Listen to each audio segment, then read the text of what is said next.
In the autumn of 1878, in the high desert town of Cressa Flat, Nevada, a young woman stood in the doorway of the most unwanted property in the county and paid $1 for the right to call it hers. The auctioneer had not expected a bidder. He had not expected anyone at all. The old coffin maker's shop had sat shuttered for 11 months, ever since Elias Pruitt died without an heir or a will worth reading, and the tax line against the building had grown to a sum the county could not recover from any sale of what remained inside. 3 men had looked at the property in the preceding weeks and walked away. The roof leaked at the northeastern corner. The earthen floor beneath the workbenches had gone soft with moisture. The smell of sawdust and old pine oil had curdled in the dark. When the auctioneer finally called the opening bid and no voice answered, he said half to himself that he supposed the county would have to take it. Then Clara said $1. She was 27 years old, slight and composed in a cream floral pioneer dress with a red wool shawl pulled close against the October wind, and she had walked 4 miles that morning from the rooming house where she was living on the last of her father's money. The men who had gathered to watch the auction for sport recognized her only as the woman who had come to town 6 weeks prior, looking for joinery work, and been told, politely in some cases and less so in others, that Cressa Flat did not have much need for a female carpenter. The auctioneer accepted the $1. He wrote out a receipt. One of the men in the crowd said, loud enough to carry, that she had just paid good money to own a building she could not move and a stock of supplies she could not sell, and that the $1 was the most expensive joke in the territory. The laughter that followed was brief, and then the crowd scattered, and Clara folded the receipt into the pocket of her dress and pushed the shop door open and went inside. If you have ever stood in a place that a working man filled for 30 years and then left all at once, you know the particular silence it holds. There is something in the air that resists ordinary sound. The tools seem to listen. The wood along the walls seems to lean forward slightly, as if attending to whoever has come to account for things. Clara stood in that silence for a long moment. Then she began to take inventory. Pruitt had been a thorough man. 12 completed coffins stood along the north wall, each in varying stages of finish, ranging from a plain pine box, barely planed smooth, to an elaborate walnut piece with hand-cut dovetail joints and a carved cedar lining. They were arranged in order of size, smallest to largest, the way a careful craftsman would leave a shop if he believed he would return tomorrow. Against the east wall, racks of seasoned lumber were sorted by species and width. His tools hung on wooden pegs above the main bench, each outline chalked onto the board behind it so a glance would show what was missing. A hand saw, 3 chisels in ascending size, a mallet, a marking gauge, a shoulder plane that had been rehandled so many times the grip had been worn to a gloss. Clara ran her palm along the plane iron. It was her father's method of reading a tool, not with the eyes but with the hand, to feel how it had been kept, what it had cost its owner in attention. The iron was flat and fine. Whoever had honed it had understood the geometry of a cutting edge. Her father had been a joiner in the sawmill country of Central Oregon, a man named Cal Holt, who taught her the trades as he knew them, which was to say thoroughly and without condescension, because he had no sons and did not believe that was the deciding factor.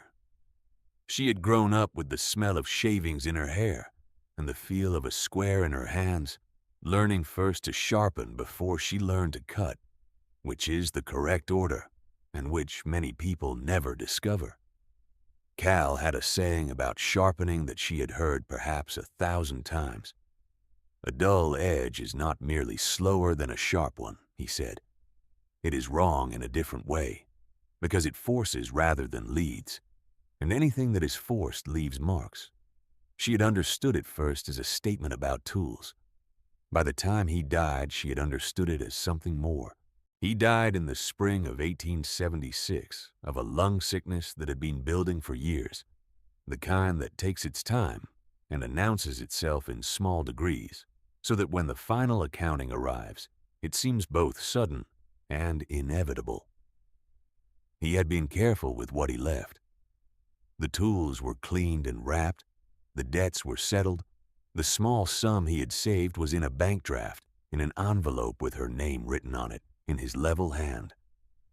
She had taken that sum and moved south and east, looking for work that would use what she knew. She had not found it easily.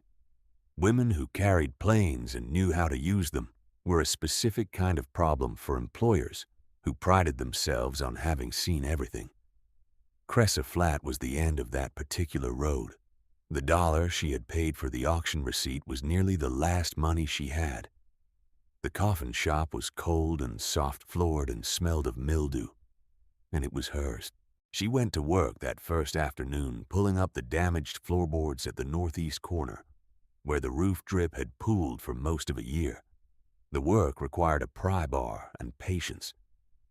The boards had swollen in place, their edges fused to the substructure by months of absorbed water, followed by intermittent drying, and they came up in protest, splitting along the grain rather than lifting clean.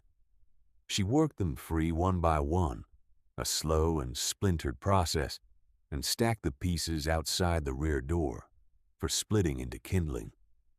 Underneath, the earth was gray and dense but sound once the top 2 inches were scraped away. She re-leveled the floor with dry material from the yard, tamping it in layers until the surface was firm enough to bear weight without flexing, and let it settle overnight. The following morning she went up to the roof.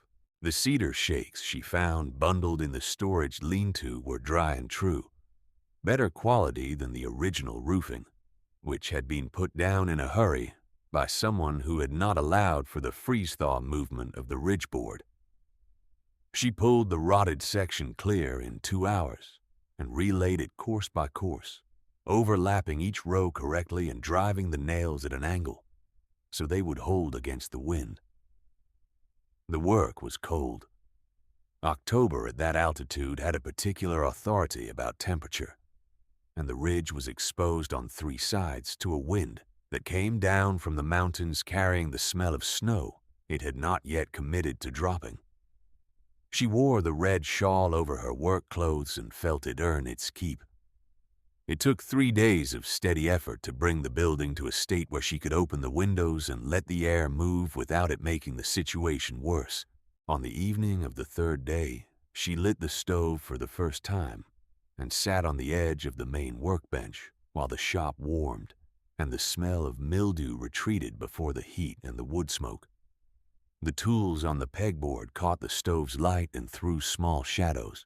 She ate the meal she had brought from the rooming house and listened to the building settle and thought it was probably the best building she had ever paid $1 for. On the 4th day, she began her actual inventory of the coffins. Pruitt had kept a ledger, a narrow green cloth-bound book that she found in the drawer beneath the main bench.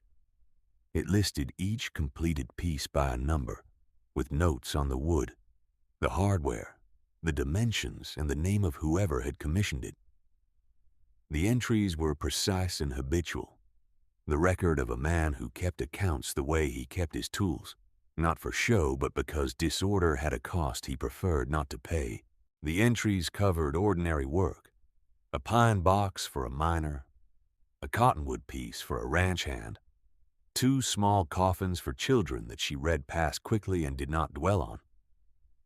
The handwriting was consistent from the first page to the last, which told her Pruitt had maintained the ledger himself rather than farming the record-keeping out, and that his methods had not changed over the years the book covered. There were 12 coffins against the north wall. The ledger accounted for 10 of them with clear commission entries and the notation that the customer had not yet collected. The 11th was listed only as a practice piece, a walnut box made to work out a joint problem, never intended for sale. The 12th had no entry at all, Clara read through the ledger twice, checking her count against the physical inventory each time. 12 coffins against the wall, 10 in the ledger with commission entries, 1 practice piece identified, and at the far end of the row, flush against the north wall where it was hardest to see clearly in the dim light, a coffin of dark stained cherry wood that appeared in no column and carried no number, and had been pushed as far into the corner as the space would allow. She had almost passed it without noticing on her first walk-through. It sat at the large end of the row, longer and heavier looking than the walnut practice piece, and its surface was dusty in a way that suggested it had not been moved or touched in some time. The hardware was plain iron rather than the decorative brass Pruitt used on his commission work. No nameplate, no identifying marks on the exterior. She held the lantern close and looked along the length of it and noted the quality of the cherry. It was good wood, clear-grained and dense, the kind a careful man chose when he wanted something to last.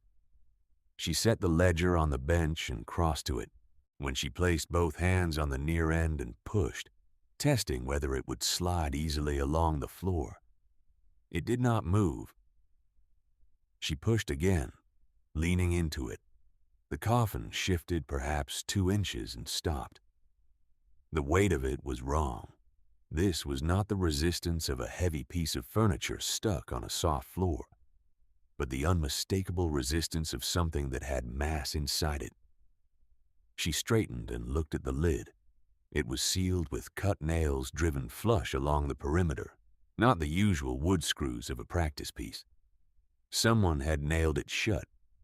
That evening, she walked to the office of the county recorder and looked up Elias Pruitt's name in the property rolls and the tax records. The room was narrow and smelled of old paper and lamp oil, and the rolls were kept in green-covered books behind the counter, each book representing a single year of transactions and each labeled on the spine in a hand that had changed 3 times since the office opened. Odell found the relevant entries for her without particular speed or impatience, pulling 2 books and setting them on the counter where she could read them in the lamp's light. The tax lien was what she already knew. What she had not known was that Pruitt had owned the shop building and the adjoining lot, and that the lot had been under a separate deed dispute since 1871, a claim filed by a mining company called Hargrove Consolidated that said the land had been sold to them under a prior instrument. The recorder's clerk, a thin man named Odell who wore the same canvas coat every time she saw him, told her the dispute was unresolved and that the county attorney had advised them not to take any action on the lot until it was sorted out.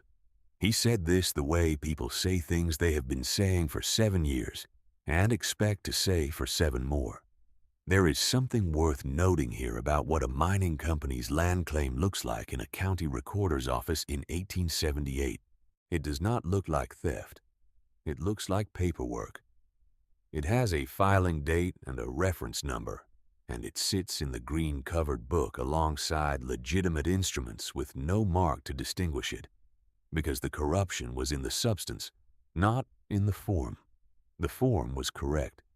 The substance was a letter Silas Brandt had written to someone inside this very office, and the letter was at that moment sitting in a canvas satchel in a sealed coffin 4 blocks away.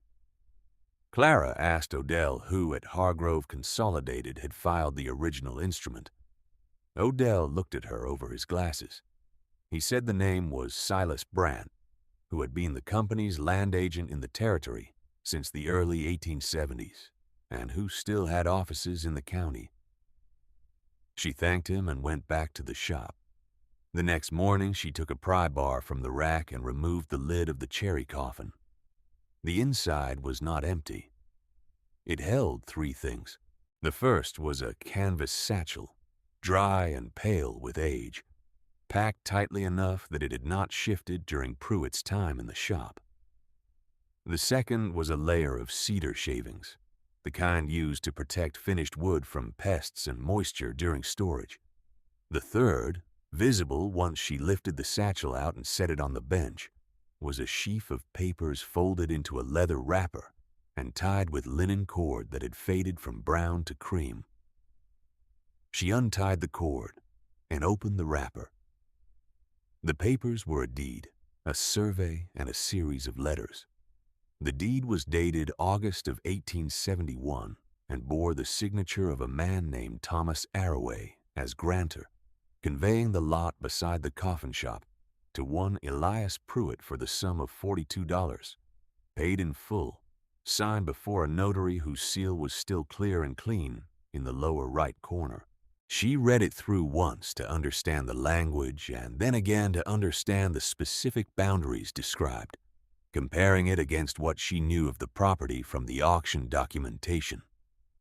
The lot in question was the narrow strip of land on the shop's south side, perhaps 30 feet wide and running the depth of the block, which she had taken to be simply part of the overall property, but which was in fact described under a separate instrument. The survey attached to it was a hand-drawn map with metes and bounds, carefully noted in a careful hand, the corners marked with references to landmarks still standing in town, the water trough at the feed merchant, and the stone chimney of the assay office. The surveyor's name was written at the bottom in a signature that she could partially decipher as beginning with H. The letters were a different matter. There were 6 of them, all written in the same flat, administrative hand. The letters formed with a precision that was more like printing than penmanship, the hand of a man who wrote a great deal and had ceased to enjoy it. They were addressed to Thomas Arroway from Silas Brandt, land agent, Hargrove Consolidated, and they covered a period between June and December of 1871. The first letter offered to purchase the lot for $18, noting that Hargrove had plans for the development of that end of the block that would make the lot more valuable in the company's hands than it would be to a private owner. The second letter raised the offer to $22 and noted that Arroway's failure to respond to the first letter was assumed to reflect uncertainty rather than refusal. The third letter no longer used the word purchase. It noted that Arroway's refusal was, in the letter's exact phrasing, unfortunate for a man in his situation, and that the company had interests in the region that made cooperation the more prudent course. The fourth letter arrived the same week Arroway had signed the deed to Pruitt, and its tone had shifted entirely. It accused Arroway of a breach of a prior oral agreement, a claim Brandt said he would be prepared to demonstrate before any authority that would hear it. The fifth and sixth letters were different. They were not addressed to Arroway. They were from Brandt to someone inside the county recorder's office, and they concerned the filing of an instrument that would establish Hargrove's prior claim to the lot as a matter of record, whether or not such an instrument existed in fact. Clara read each letter twice in the thin morning light that came through the repaired roof. She set them in order on the bench beside the deed and the survey and looked at them as a set. She understood what she was reading. The lot had been sold legitimately to Pruitt.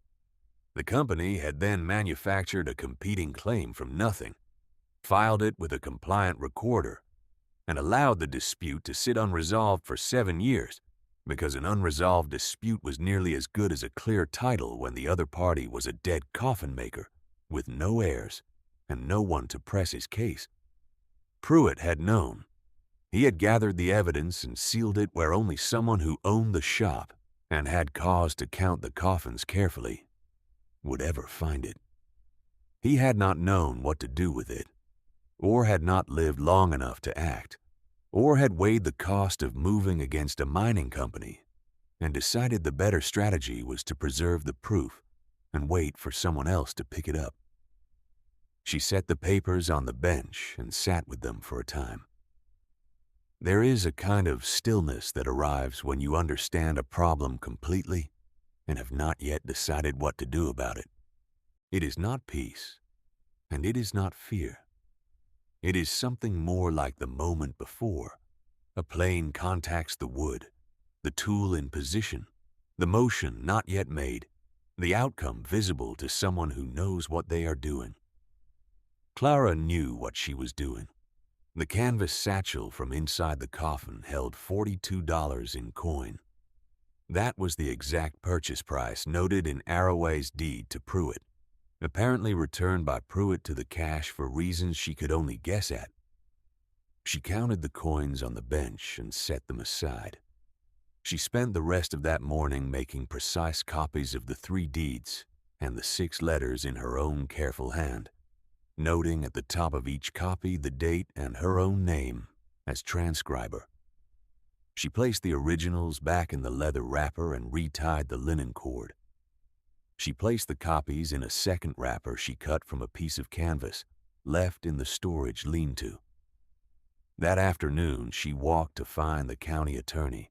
His name was Rutherford, a broad-shouldered man with a deliberate way of speaking that she took correctly for intelligence rather than slowness. He was in his office on the second floor of the courthouse building, reading a brief with his spectacles pushed up on his head, in the manner of a man who does not fully trust his glasses and prefers to manage without them when the light is adequate. He looked up when she knocked at the open door and waited to hear what she needed. She laid the originals on his desk in their wrapper and told him where she had found them and what the ledger showed about the coffin's placement. She told him about the deed and the survey and the dates. She told him about the letters, particularly the 5th and 6th. She told him she had made copies and that they were not in the shop. The last point she stated deliberately, and Rutherford heard the deliberateness.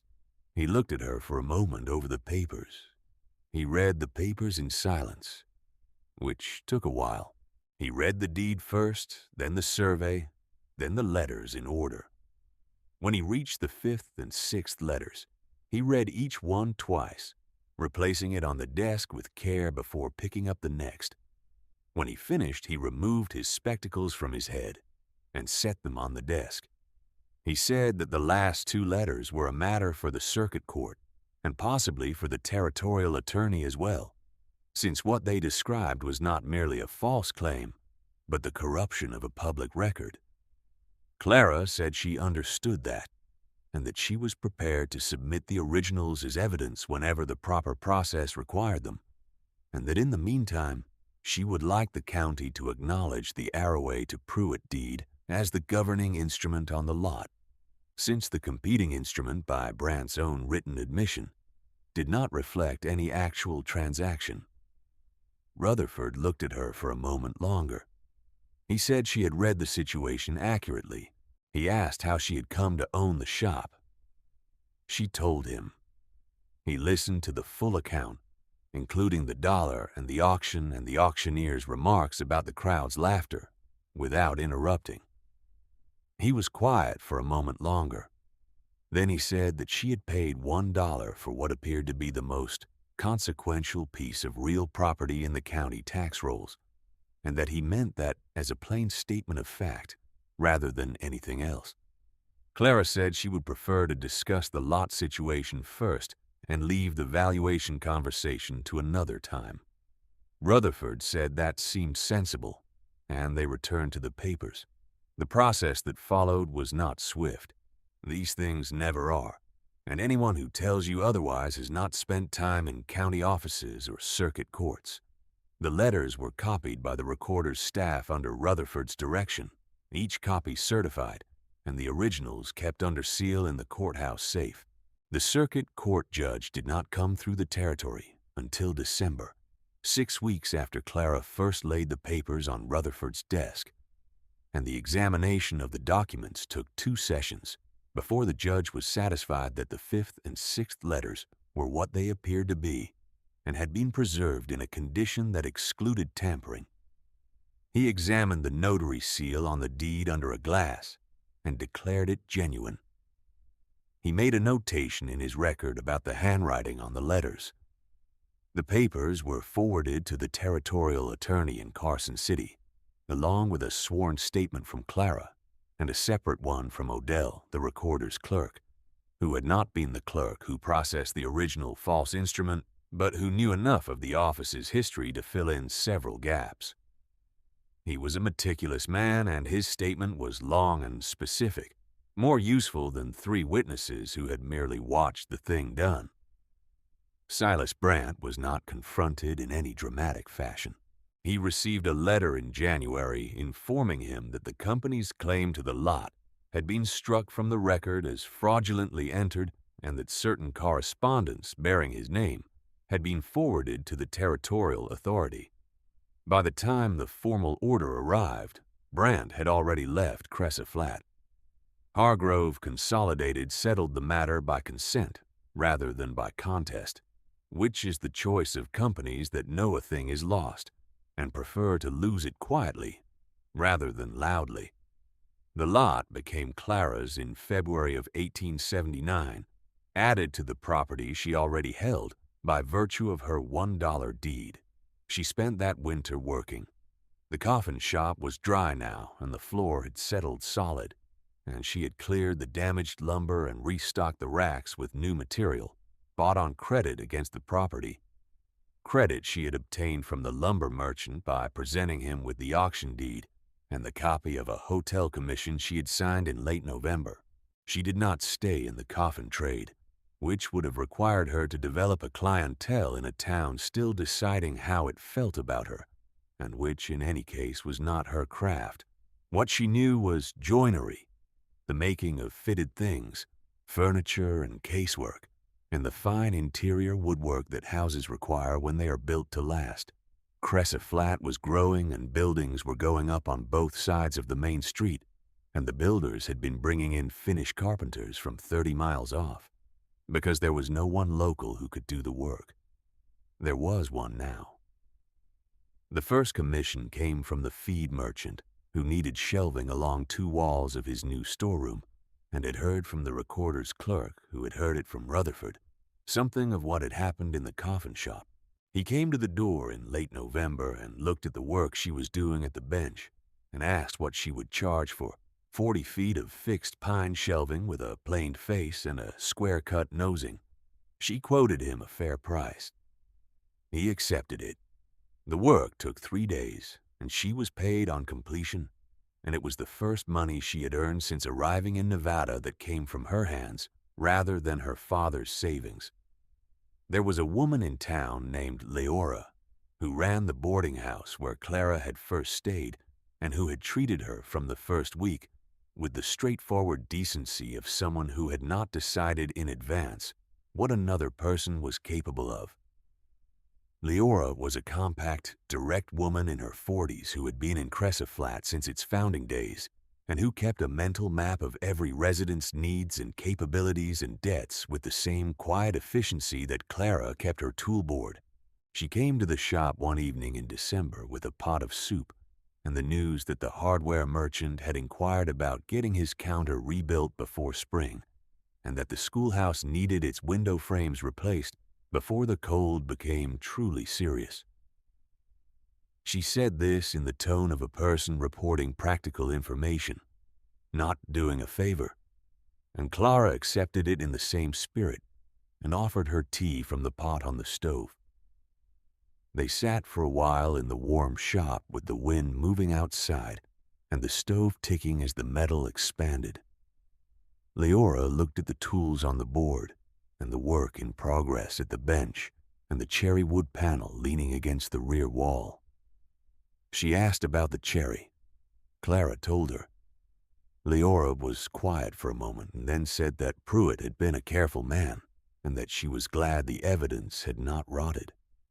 Clara said she was glad too. Then they finished their tea and Leora went back to the boarding house and Clara returned to the bench. The window frames were the harder job.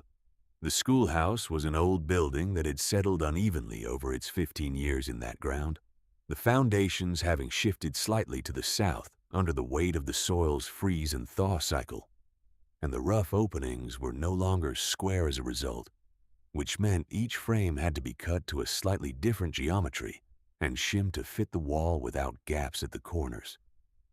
She measured each opening twice before cutting, the first time to establish the actual dimensions and the second to confirm them, because a frame cut to an incorrectly remembered measurement was waste she could not afford in time or material.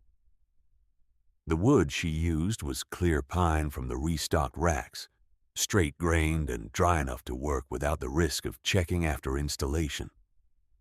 She spent 4 days on the schoolhouse in the cold of early December, her breath visible in the air above the portable bench she had set up inside the building. The schoolmaster came to watch on the second day and stayed for nearly an hour, asking questions about the shimming process that she answered without stopping her work.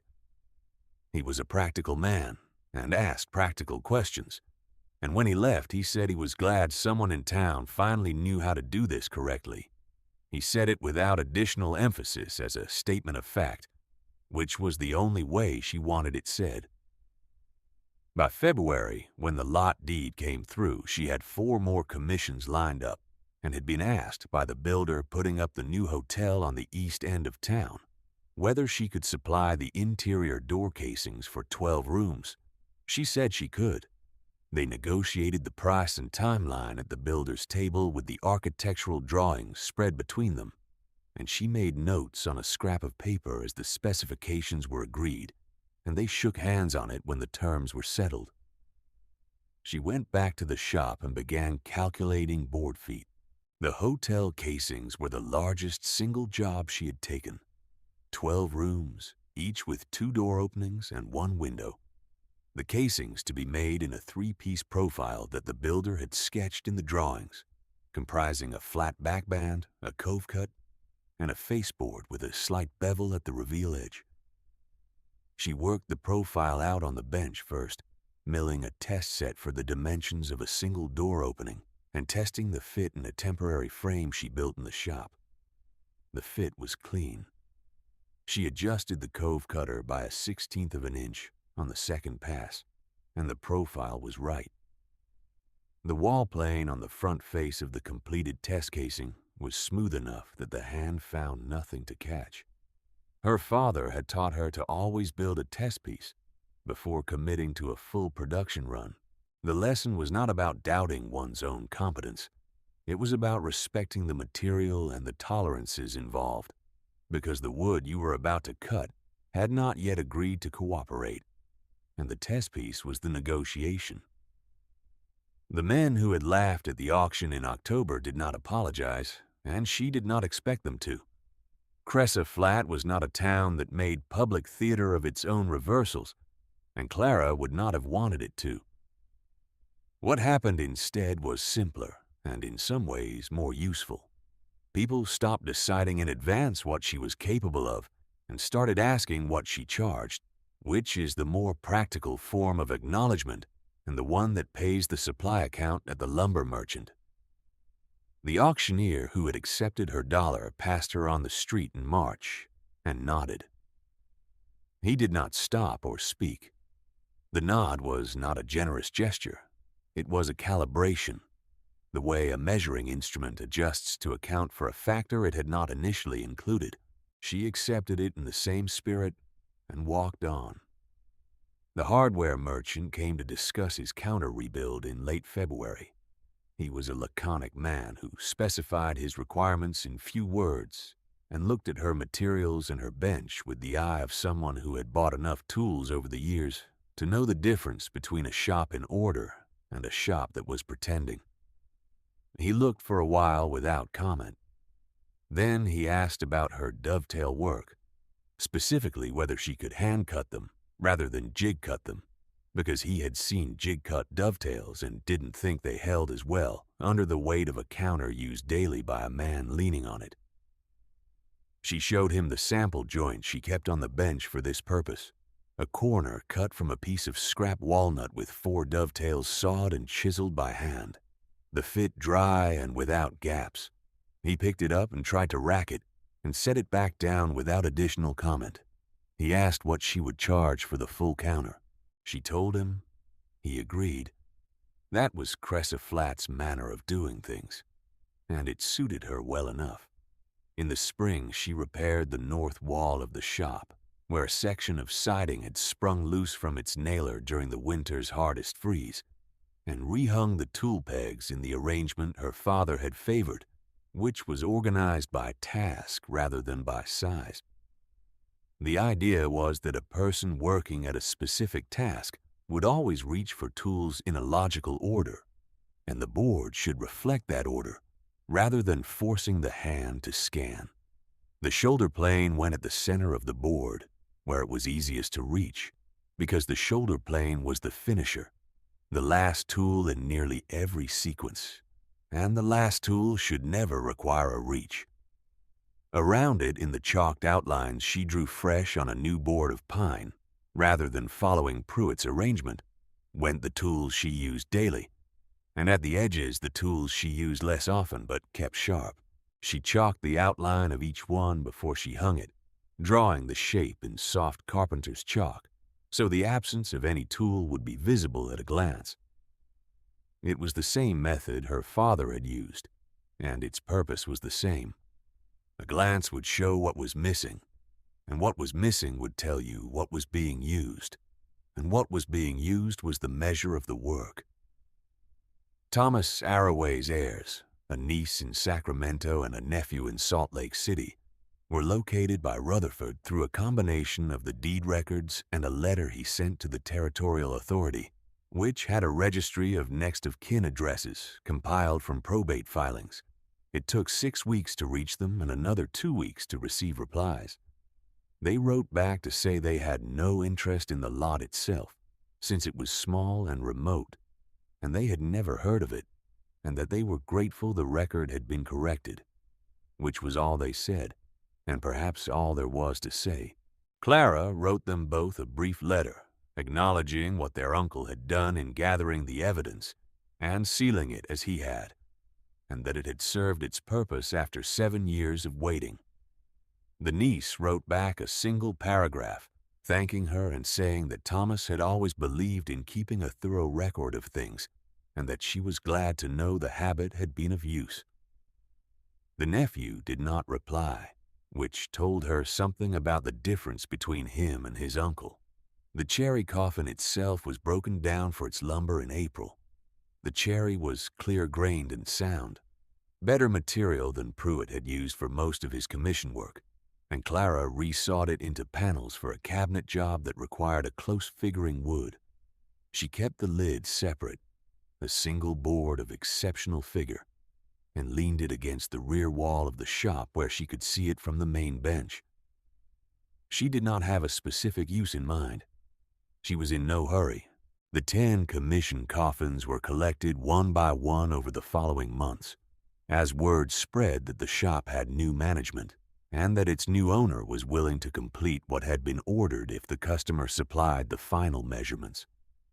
She contracted that work to a man in the next town who had been trained in the trade and was glad of the pieces, and she passed the commissions to him at cost, plus a small handling fee, which was fair to everyone and meant she did not have to set aside her own work. The ledger she returned to the drawer beneath the bench, on the left side of the space so it did not interfere with her own records, which she kept in a blue cloth-bound book she bought from the dry goods store in November and had nearly filled by spring.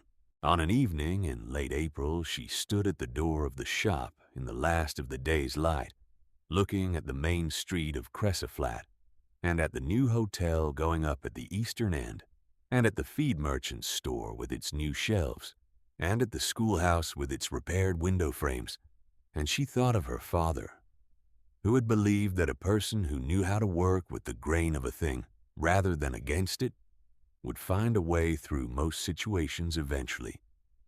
He had meant it as a statement about wood, and also not only about wood. She had $1 left from her original supply. It was the coin she'd been given in change when she paid the auction fee, since she had tendered a 5 and the auctioneer had made change. She kept it in the left front pocket of her dress and had kept it there all winter, not as a talisman, but as a kind of reference point, a measure of how far a single dollar could carry a person who knew what to do with it. The shoulder plane was on its peg inside the door. The shop was warm from the stove and smelled of fresh shavings and cedar oil and the faint sweet undernote of cherry wood. The light was going down behind the ridge to the west, turning the dust in the street the color of old brass. If you have followed this story this far, perhaps you have known a person like her, or perhaps you are simply a person who believes, as she did, that the things the world throws away have not finished being useful. If that is true, leave a word about it below, because the stories worth remembering are often the ones no one thought to keep. The plane caught the last light from the doorway. Clara turned and went inside. Stories like this one are more common than you might think, and there is another one waiting just after this. It is worth your time.